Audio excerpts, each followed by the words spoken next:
Jaden, Aiden, Caden, Jaden. Everybody has a name, and it's weird because everybody needs a name.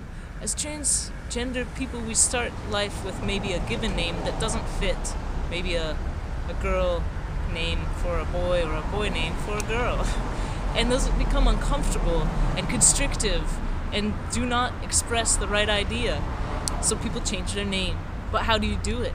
It feels strange to create your own, to make your own, because it's like not your right to do so. Some people ask their parents, what would you have named me if I was a boy? People allow others to name them. Some people name themselves, you know?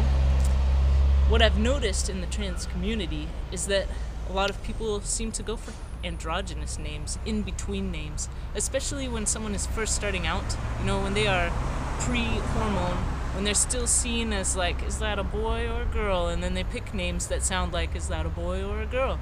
And it's natural and it's normal. Like if I, for example, changed my name to Joshua and people saw me as a girl and they were like, Joshua, that's a boy's name. What is this about? And then it creates this situation where I have to explain myself.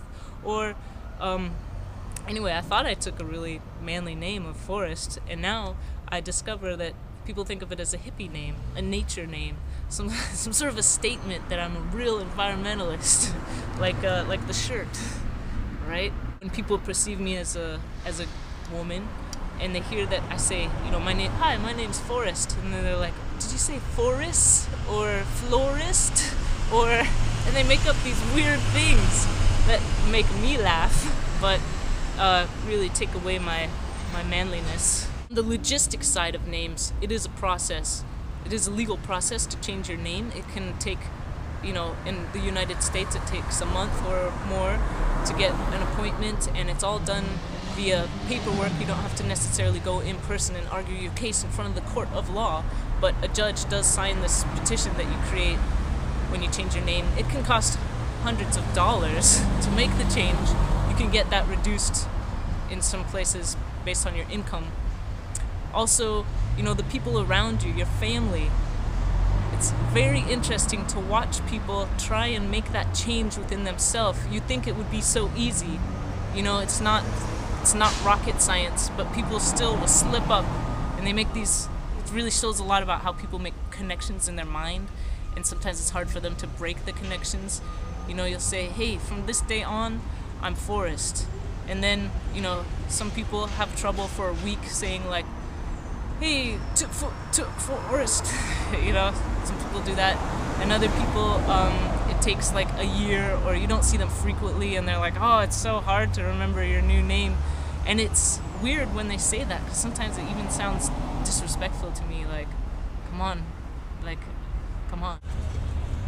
have to be flexible, and everybody's different when it comes to that sort of thing, and there's different reasons that people hold on, and sometimes you hold on to your old name, and that's okay too, or the feelings that it creates and the things that it represents. You know, sometimes it's not always bad, sometimes there's good parts. It's very interesting. Initially, you know, the tendency is to make these kind of flexible names that draw less attention to the situation. But then sometimes people go through a double name change. You know, they have this in-between transition name, and then they have a name at the end. You know, after they go through a complete process and they're recognized as a man, you know, and they started their journey perceived as more of maybe a woman sometimes, and the reverse is true for women who start out as men. They do the same kind of exploratory name thing. You know, they've got their very masculine name of John, and then they find something like some J name that is kind of, could be like Jaden even, you know, like, oh, Jaden, you know, same. And then at the end they're like, really, I want to be Julie. It just sort of happens, and there's a reason. But yeah, tell me some name experiences that you've had. How did you get your name?